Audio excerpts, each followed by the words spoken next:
بسم اللہ الرحمن الرحیم۔ نبی علیہ الصلوۃ والسلام کی بڑی صاحبزادی سیدہ زینب رضی اللہ تعالی عنہا، ان کی شادی اپنے کزن سے ہوئی تھی، ان کا نام تھا ابو العاص۔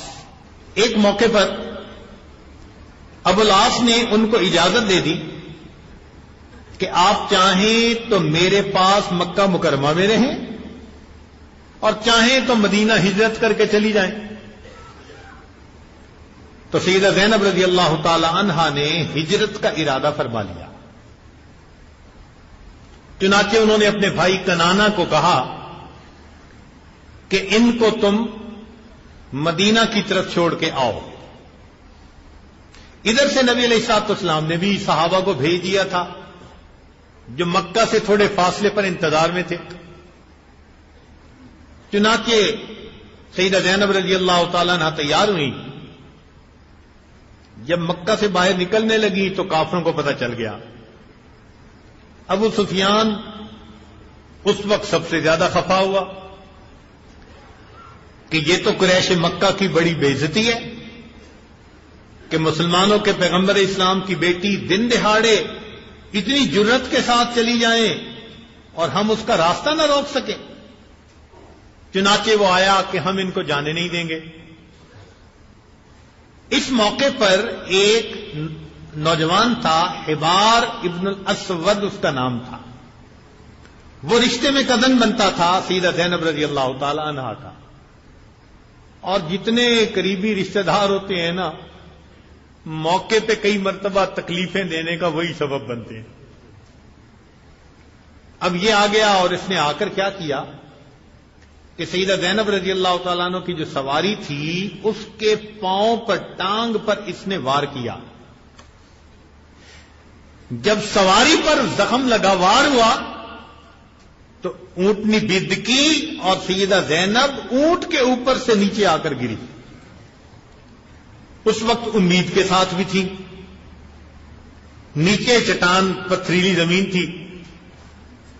چنانچہ حاملہ حالت میں اگر اونٹ کی بلندی سے عورت گرے تو کیا ہوتا ہے؟ وہی ہوا کہ بالآخر مسکیریج ہوا، حمل ضائع ہو گیا۔ اتنی تکلیف۔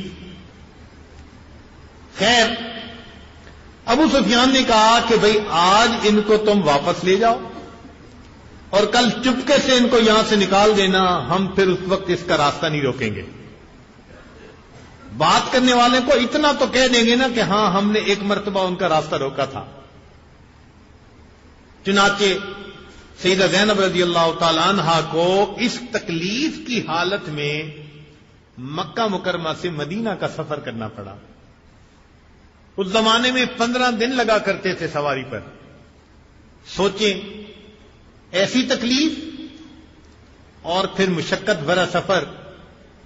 چنانچہ سیدہ زینب رضی اللہ تعالیٰ عنہا جب مدینہ طیبہ پہنچی تو تکلیف سے ان کی حالت بہت بری ہو چکی تھی۔ نبی علیہ السلام نے اپنی بیٹی کو، جگر گوشہ کو اس تکلیف کی حالت میں دیکھا تو مبارک آنکھوں سے آنسو آ گئے اور فرمایا کہ میری اس بیٹی کو دین کی خاطر جتنا ستایا گیا اتنا کسی دوسرے کو نہیں ستایا گیا، اور یہی زخم بالآخر ان کے لیے بعد میں وفات کا ذریعہ بنا۔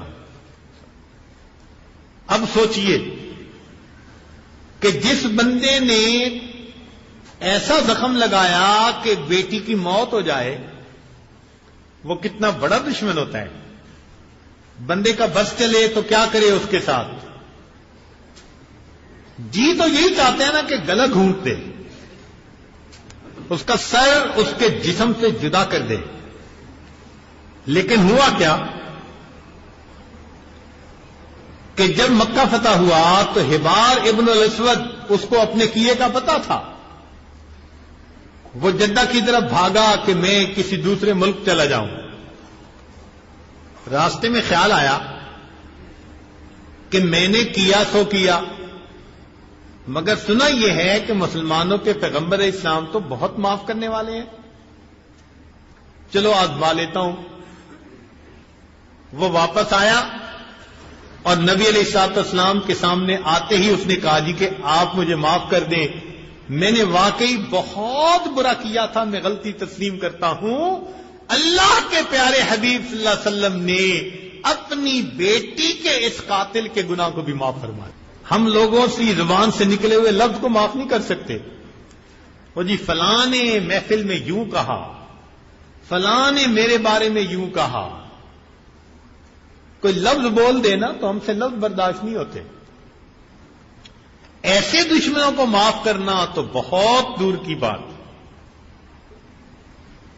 تو نبی علیہ الصلوۃ والسلام کی مبارک زندگی میں عفو درگزر بہت زیادہ آپ کو نظر آئے گی.